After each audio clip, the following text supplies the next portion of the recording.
नमस्कार प्यारे साथियों, स्वागत आप सभी का हमारे YouTube channel government schemes and jobs target channel पर।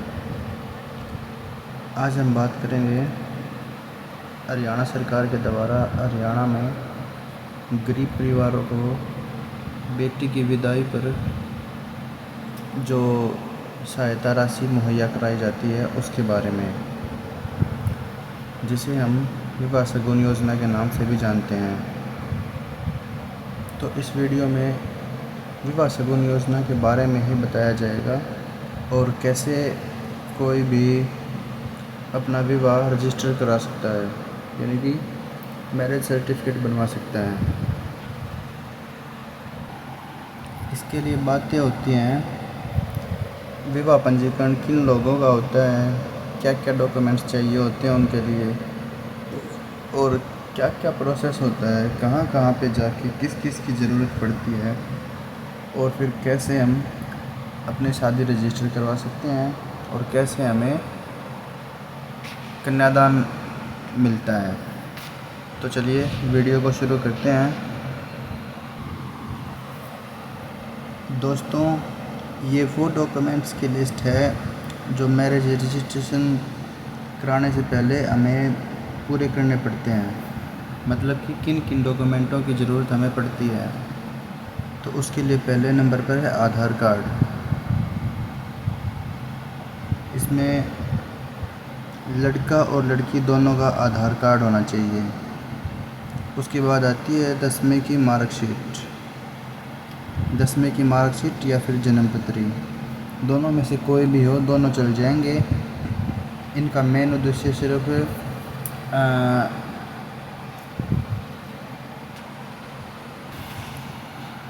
इसका मेन उद्देश्य सिर्फ जन्म तिथि को वेरीफाई करना होता है। तो ये दोनों के होने चाहिए। उसके बाद आता है हमारा हरियाणा डोमिसाइल। ये लड़के का भी होना चाहिए और लड़की का भी होना चाहिए। जाति प्रमाण पत्र की कोई ख़ास ज़रूरत नहीं होती इसमें मैरिज रजिस्ट्रेशन करवाने के लिए। अगर है तो आप फाइल में लगा सकते हो, नहीं तो कोई ज़रूरी भी नहीं है। उसके बाद दोनों की फैमिली आईडी चाहिए, दोनों का राशन कार्ड होना चाहिए, दोनों की शादी के कार्ड भी होने चाहिए। उसके बाद एक जोड़े में फ़ोटो होना चाहिए दोनों का, सिंपल कपड़ों में, बिल्कुल नॉर्मल तरीके से सिंपल फ़ोटो। उसके बाद दूल्हा वरमाला डाल रहा है जिसमें वो फ़ोटो चाहिए, जिसमें दुल्हन माला डालती है वो फ़ोटो चाहिए, मांग भरते हुए एक फ़ोटो चाहिए और मंगलसूत्र पहनाते हुए भी एक फ़ोटो चाहिए होता है। इसके बाद दूल्हे की तरफ से दूल्हे के माता या पिता में से किसी एक का आधार कार्ड होना ज़रूरी है। माता या पिता में से कोई भी हो सकता है। और एक दूल्हे का पड़ोसी होना चाहिए, पड़ोसी हो, कोई भाई हो जो 18 साल से ऊपर का हो, तो उसके आधार कार्ड की ज़रूरत पड़ती है। ऐसे ही दुल्हन के माता पिता में से किसी एक का आधार कार्ड चाहिए होता है, चाहे वो कोई भी हो, माता हो या पिता हो। और इसके साथ ही एक दुल्हन के पड़ोसी का आधार कार्ड चाहिए होता है, चाहे वो दुल्हन का भाई भी हो सकता है। ये डॉक्यूमेंट्स तो होते हैं सिर्फ शादी के 3 महीने के अंदर शादी रजिस्ट्रेशन करवाने के लिए। अगर किन्हीं कारणों से आपकी शादी को 3 महीने से ज़्यादा हो जाते हैं और 3 महीने से ज़्यादा समय होने के बाद आप रजिस्ट्रेशन करवा रहे हो, तो आपको एक लेट रजिस्ट्रेशन का एफिडेविट देना पड़ता है। वो आपकी तहसील में बन जाता है, कहीं से भी बनवा लीजिए, और वो भी लगाना पड़ता है इसमें। इन सभी डॉक्यूमेंट्स को ले जाकर आप अपनी शादी रजिस्ट्रेशन की फ़ाइल तैयार करवा सकते हैं। उसके लिए कुछ एफिडेविट्स भी बनते हैं जो CSC सेंटर से या अटल सेवा केंद्र से आप बनवा सकते हो, या फिर आप इसके लिए मेरे से भी कांटेक्ट कर सकते हो। मेरा व्हाट्सएप नंबर है 9138338788। इस नंबर पर आप मेरे पास व्हाट्सएप करके मेरे से भी फ़ाइल बनवा सकते हो। अगर कोई और इश्यू है, कोई और समस्या आ रही है तो उसका भी सॉल्यूशन किया जाएगा। इसके बाद अगली कंडीशन आती है कि फैमिली आईडी में क्या क्या चीज़ वेरीफाई होनी चाहिए। इसमें मेनली दूल्हे का तो कोई ज़्यादा खास इशू नहीं होता, उसके तो वेरीफाई है नहीं है चल जाएगी। लेकिन जो लड़की होती है उसकी वेरिफिकेशन होना काफ़ी ज़रूरी हो जाता है। उसके लिए क्या क्या ज़रूरी होता है, एक तो उसके परिवार की सालाना इनकम वेरीफाई होना चाहिए, जैसे कि वेरीफाइड है। उसके बाद उसकी जाति वेरीफाई होनी चाहिए, जनरल है, बीसी है, बीसीबी है या फिर एससी है, तो ये वेरीफाइड होनी चाहिए। उसके बाद सबसे मेन चीज़ क्या होती है, जो लड़की है उसके माता या पिता दोनों का अकाउंट फैमिली आईडी में वेरीफाइड होना चाहिए। जैसे कि इसमें आप देख पा रहे हैं ये नॉट वेरीफाइड है, तो इसका मैरिज सर्टिफिकेट तो बन जाएगा लेकिन ये विवाह शगुन योजना के लिए अप्लाई नहीं कर पाएंगे जब तक ये वेरीफाई नहीं होएगा।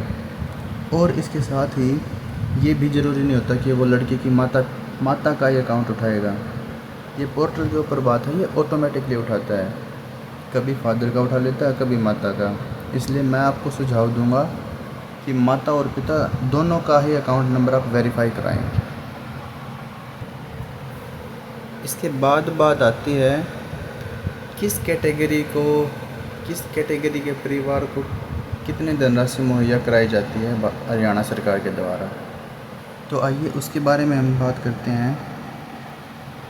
पहले नंबर पर है, यदि वर या वधू में से कोई एक दिव्यांग है और उसके परिवार की सालाना आय 1,80,000 से कम या उसके बराबर है, वो किसी भी कैटेगरी से है, तो उसको हरियाणा सरकार के द्वारा 41,000 रुपये की सहायता राशि मुहैया कराई जाती है। और इसके साथ ही दूसरे नंबर पर है, यदि वधू के परिवार की आय यानी कि लड़की के परिवार की आय 1,80,000 रुपये से कम या उसके बराबर है और वो किसी भी जाति से संबंध रखती है, तो उसको हरियाणा सरकार के द्वारा उसको भी 41,000 रुपये की ही सहायता राशि मुहैया कराई जाती है।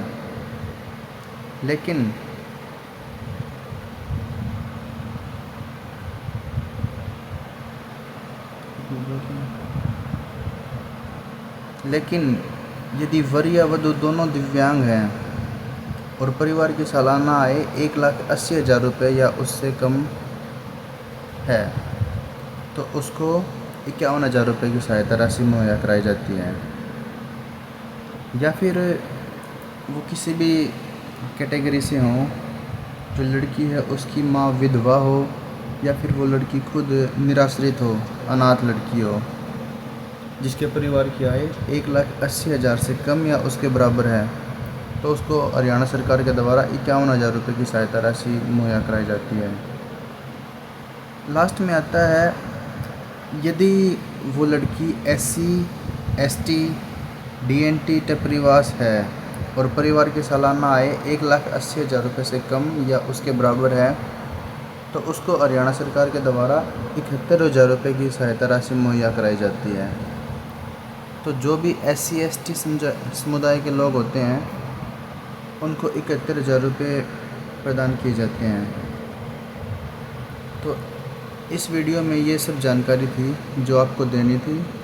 और जैसा कि आपको पता है, मैंने अपना नया YouTube चैनल स्टार्ट किया है, तो मैं आपसे रिक्वेस्ट करता हूँ कि आप मेरे चैनल को सब्सक्राइब करें, ज़्यादा से ज़्यादा सब्सक्राइब करें और मेरी वीडियो को ज़्यादा से ज़्यादा लाइक करें, शेयर करें।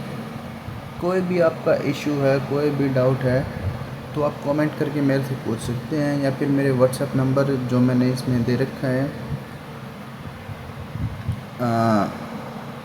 मैं एक बार फिर से भी बता देता हूँ, 9138 338 788। आप इस नंबर पर WhatsApp करके भी मेरे से बात कर सकते हैं, जानकारी ले सकते हैं। अगर कोई